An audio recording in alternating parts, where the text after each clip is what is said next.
할렐루야. 한 주간 안녕하셨습니까?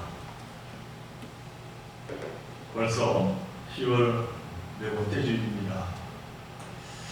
바라기는 여러분 모두 어떠한 형편과 처지일지가 변함없이 주님을 사모하며 감사 예배드림으로 여러분 모두에게 하늘의 은총이 가득하시기를 주님 이름으로 간절히 축원드립니다. 제2차 세계대전 중에 폴란드에 세워졌던 악명 높은 수용소가 있습니다.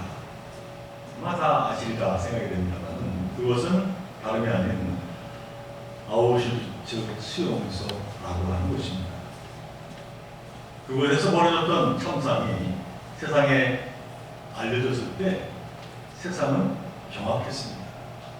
단지 유대인이라는 이유만으로 그곳에서의 하루하루가 얼마나 지옥 같았는지, 그 공포와 고통이 얼마나 심했는지 상상을 초월했습니다. 그런데 그들의 그 수용소 생활에 관한 기록을 보면 그 안에서도 어쩌다가 간혹 차를 마시는 시간이 있었다고 합니다. 물론 그곳에서 마시는 차라고 해봤자 그게 얼마나 형편없는 차였는지, 또 그 시간이 얼마나 짧은 시간이었는지 짐작이 갑니다만, 어쨌든 이렇게 차를 마시는데 그때 차를 마시는 사람들의 행동이 두 부류였다고 합니다.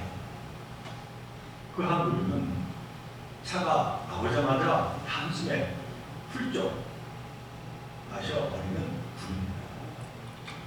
그리고 또 다른 한 부류는 그 차를 그래도 천천히 음미하면서 마시다가 조금 남겨서 얼굴을 씻거나 손을 씻는 그러한 부류가 있었다고 합니다. 그런데 나중에 보니까 이 차를 단숨에 마셔버린 사람들보다 천천히 음미하면서 마신 사람들의 생존율이 훨씬 높았다라고 하는 사실입니다.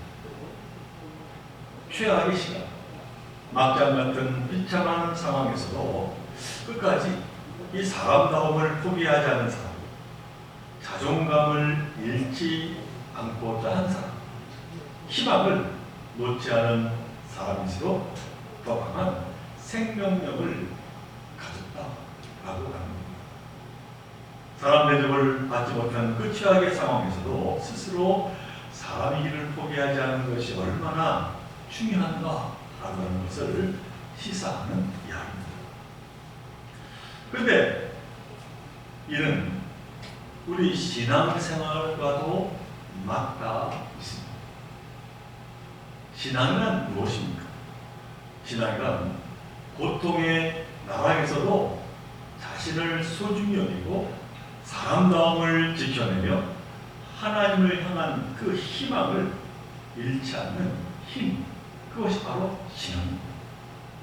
이 변변치 않은 차 한 잔을 나누면서도 기뻐하고 감사할 줄 알 수 있는 그 마음, 아무리 어려운 처지일지라도 평정심을 잃지 않고자 하는 그 자세야말로 신앙의 너무나도 중요한 모습이 아닐 수 없다라고 합니다. 우리가 잘 아는 내용입니다만 구약성서의 이 사사기 7장에 보면 기드온의 300용사 이야기가 나오고 있습니다. 왕이 없었던 시대, 이 이스라엘을 위기 때마다 등장해서 이끌었던 이 사사 기드온은 300명의 용사를 가지고 무려 12만 명이 넘는 미디안 대군을 물리친 전설적인 영웅으로 등장합니다. 그런데 그의 군대는 처음부터 이 300명밖에 없었던 것이 아닙니다. 미디안 대군이 이스라엘을 쳐들어왔을 때 기드온이 나서서 호소하자 함께 싸우겠다고 몰려온 백성들이 무려 3만 2천 명이나 되었습니다. 물론 미디안 힘이만 군대보다는 적었지만은 그래도 상당히 많은 백성들이 모인 겁니다. 그런데 기도는 그 사람들에게 꼭 여러분들 가운데 두려워서 떠는 자는 그만 돌아가도 좋겠습니다 하는 이야기를 합니다. 나라를 구하자고 선뜻 나서긴 했지만은 어찌 두렵지 않겠습니까? 그래서 그들에게 한번 되돌아오고 너무나 두려우면 돌아가도 좋다고 이야기를 한 겁니다. 그랬더니 2만 2천 명이 돌아가고 10,000명이 남게 되었습니다. 미디안의 12만 대군에 맞서기에는 적은 수였지만은 그래도 일말의 희망이 남아 있는 겁니다. 그런데 기도는 그 10,000명도 많다고 하는 하나님의 그 음성을 듣게 됩니다. 그래서는 그에 따라 다시 병사들을 선별하기 위해서 시험을 치르게 됩니다. 자, 과연 어떤 사람을 뽑아야 하겠습니까? 그야말로 일당백인 용사 중에 용사라야 할 겁니다. 지혜와 능력과 또 용맹함, 그 모든 것을 갖추고 완벽하게 훈련받을 수 있는 사람이라야 하지 않겠습니까? 그런데 하나님은 기도원에게 이 용사를 선별하기 위해서 아주 이상한 시험을 치르게 하십니다. 그 시험의 이야기가 사사기 7장 5절에 기록이 되고 있습니다. 7장 5절의 말씀입니다. 이에 백성을 인도하여 물가에 내려가매 여호와께서 기도원에게 이르시되 누구든지 걔가 핥는 것 같이 혀로 물을 핥는 자를 너는 따로 세우고 또 누구든지 무릎을 꿇고 마시는 자들도 그와 같이 하라 하는 그런 명령이었습니다. 그러니까 기도는 그 10,000명의 병사들을 훈련하다가 물가로 데려갑니다. 한참 동안 고된 훈련을 받은 용사들이니 얼마나 목이 탔겠습니까? 그때 하나님이 기도원에게 이르십니다. 그들에게 물을 마시게 하라는 겁니다.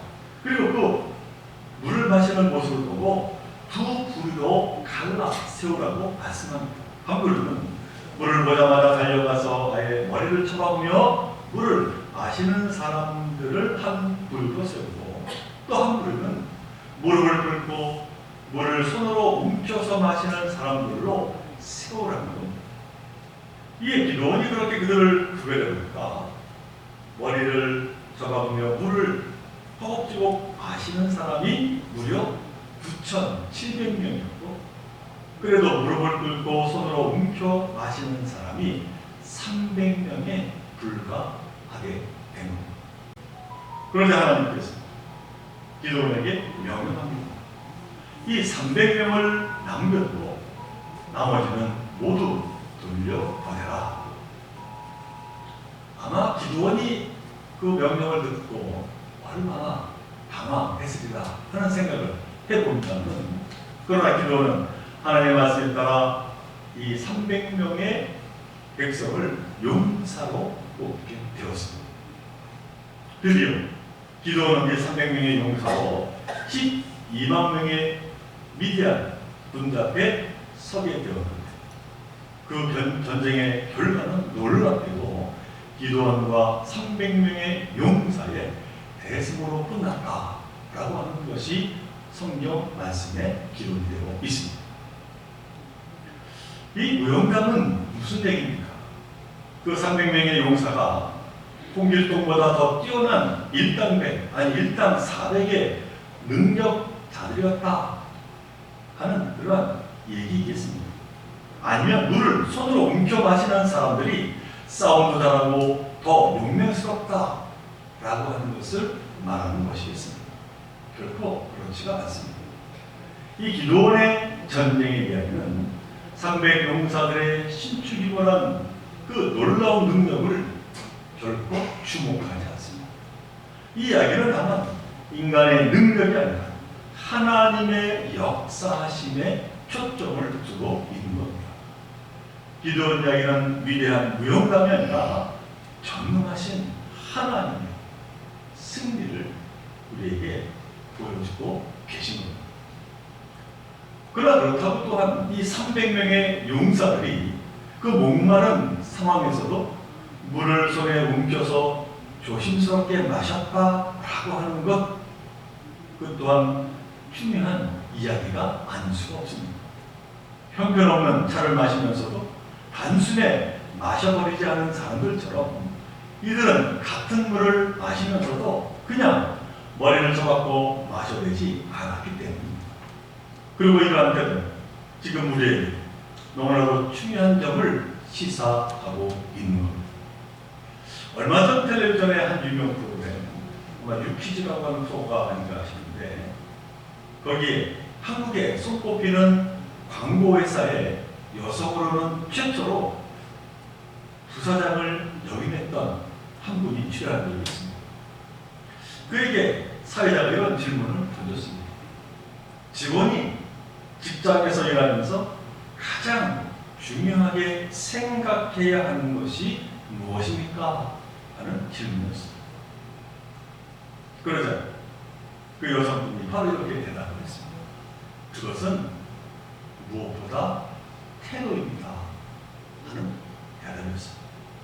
아무리 능력이 많은 사람일지라도 직장인으로 그에 따른 바른 태도를 갖추지 못했을 때 그는 그 회사에 결코 도움이 되지 않습니다. 그렇게 이야기를 하는 것입니다. 정말 그런 것 같습니다.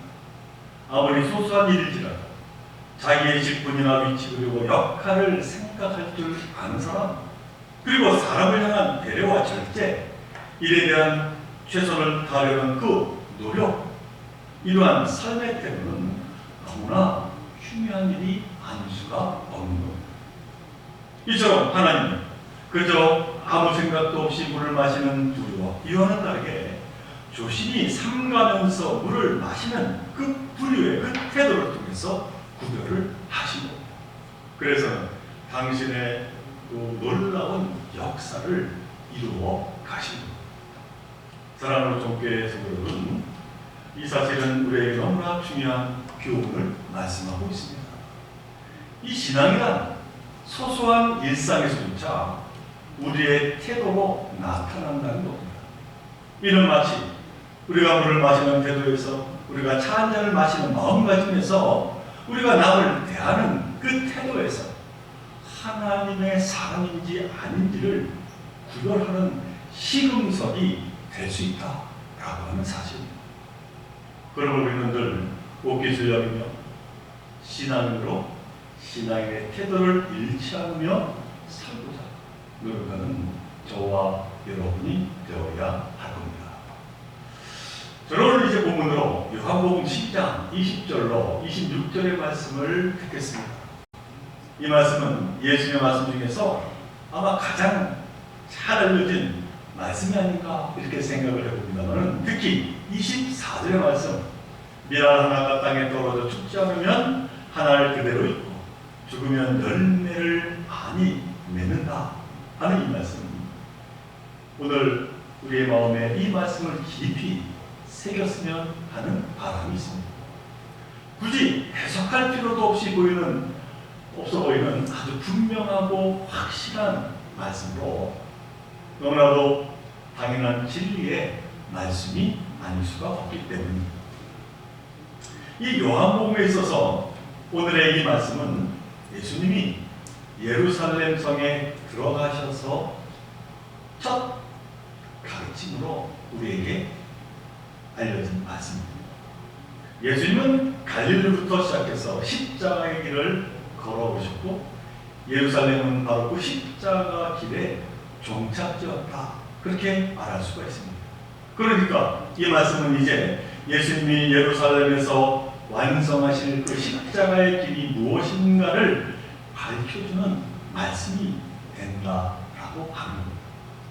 근데 이 말씀은 오늘 본문 20절 기록되어 있듯이 예수님께서 유대인에게 이야기하신 말씀이 아니라 헬라인, 곧 그리스 사람들에게 하신 말씀입니다.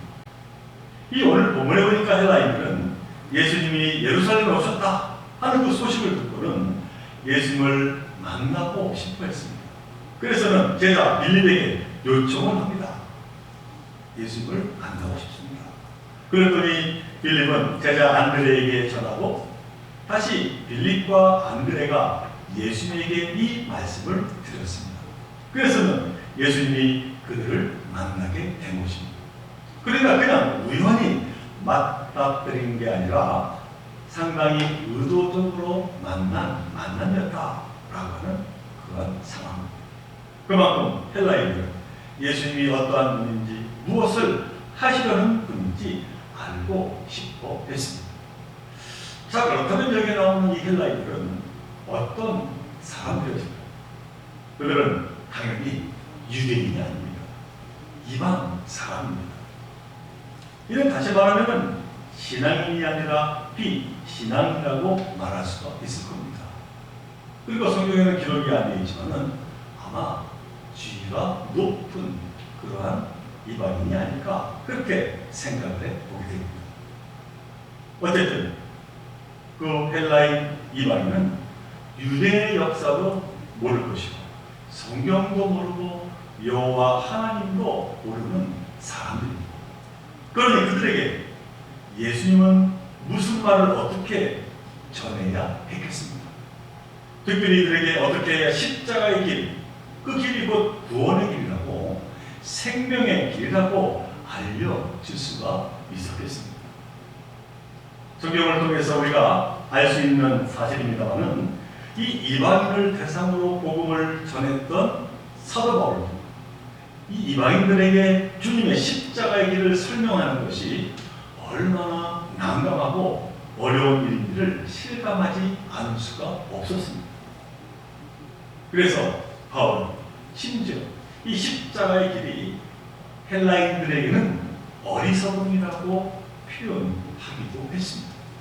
그만큼 예수님이 작정하신 이 십자가의 고난은 이방인들에게 너무나도 생소한 사건이 아닐 수가 없었던 겁니다. 사실 이러한 문제는 지금 이 시대에도 마찬가지입니다. 저를 포함한 목회자가 이미 예수를 잘 믿는 분들에게 신실한 기독교인들에게 설교하는 것은 사실 그리 어렵지가 않습니다. 이미 교리도 익숙하고 성경도 잘 아는데 무엇이 큰 문제였습니다. 혹 잘못 말하여서 알을 뭐로 말해도 이미 우리 신실한 믿음의 형제들은 알로 바로 잘 고쳐 듣고 이해합니다. 그렇지 않습니다. 그러나 성경도 전혀 모르고 기독교 용어나 신앙을 전혀 모르는 사람에게 설교하는 것은 정말로 쉽지 않은 일입니다. 어디서부터 어떻게 무슨 말로 해야 할지 그 소통의 통로를 찾는 게 여간 어려운 게 아닙니다. 그러니 예수님 당시에 그 찬란한 그리스 로마 문화에 젖어 있던 헬라인들에게 하나님을 설명하고 십자가의 길을 이야기하는 것이 얼마나 어려웠겠습니까?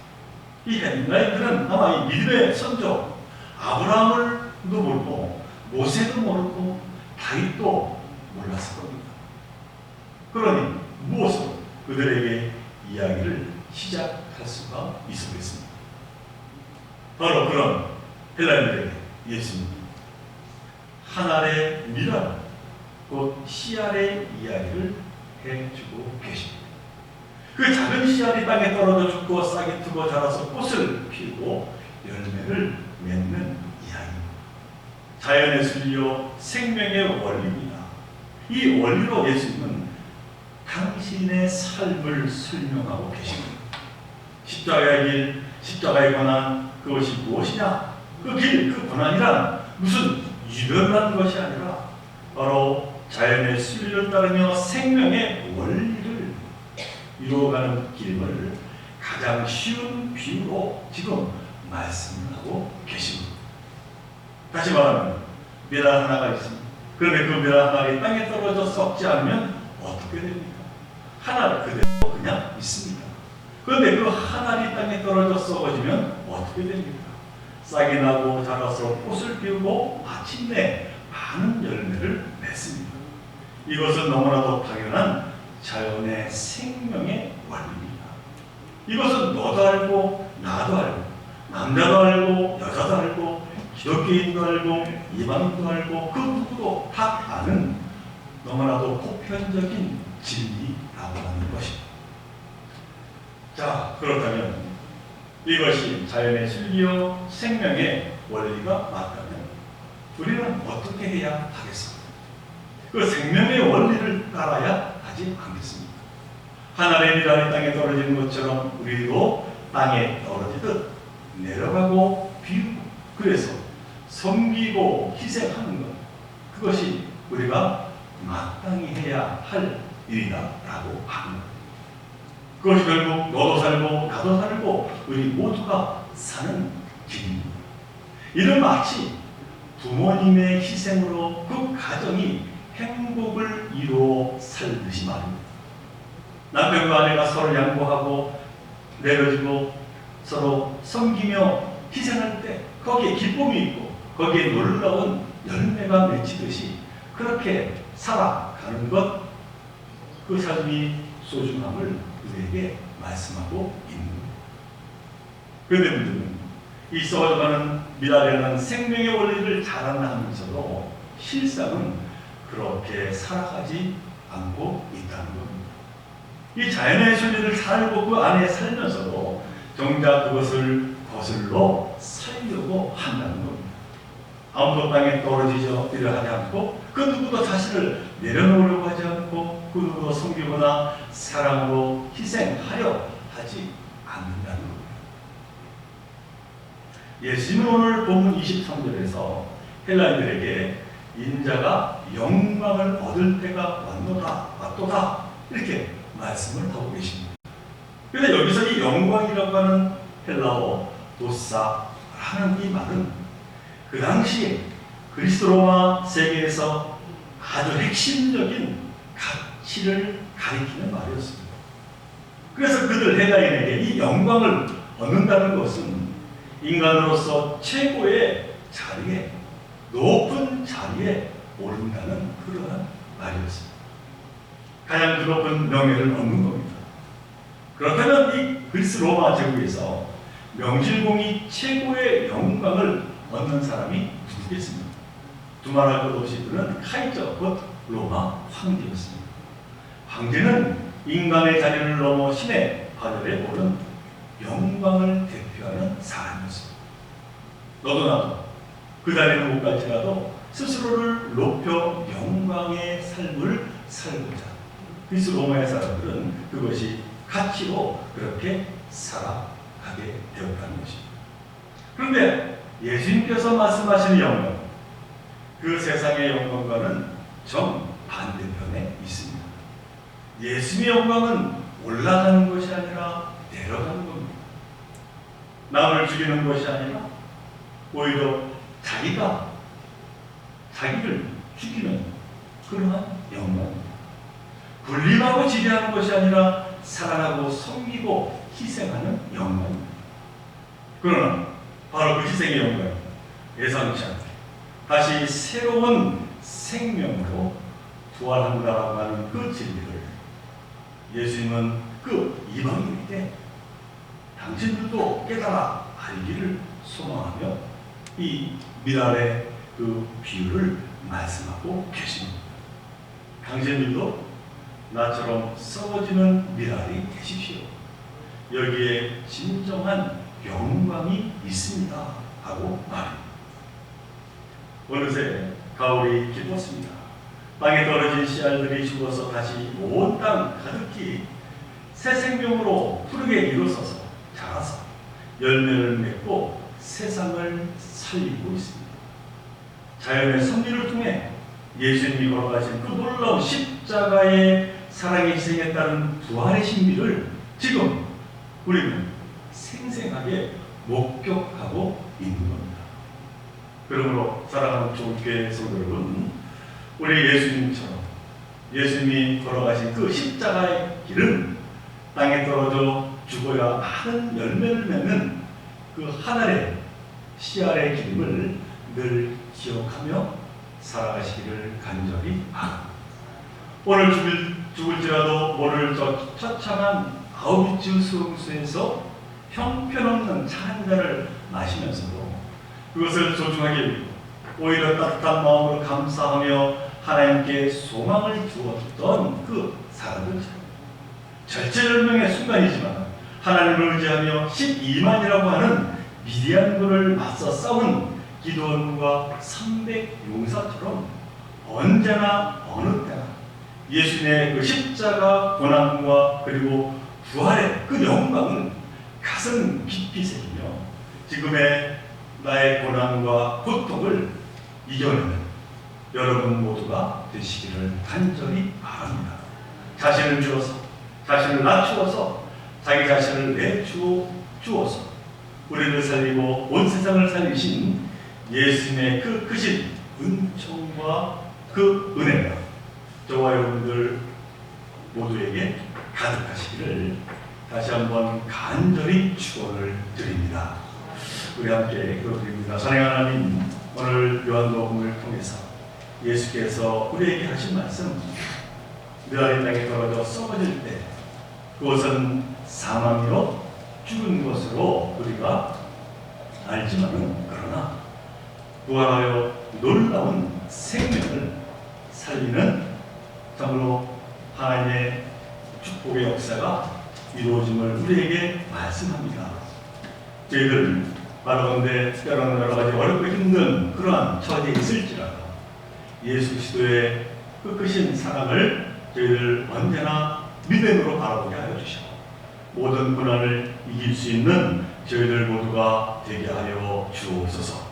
저희들 부족하지만 저희들 또한 사랑으로 섬기며 무엇보다도 사랑으로 희생하는 삶을 통하여 많은 믿음의 결실을 이루어 하나님께 영광 돌리는 또한 귀한 삶을 감당함에 부족함이 없도록 주 성령께서 함께하여 주시고 인도하여 주옵소서. 이 모든 것 간절히 바라볼 때마다 우리 예수 그리스도로 감사하며 기도하옵나이다.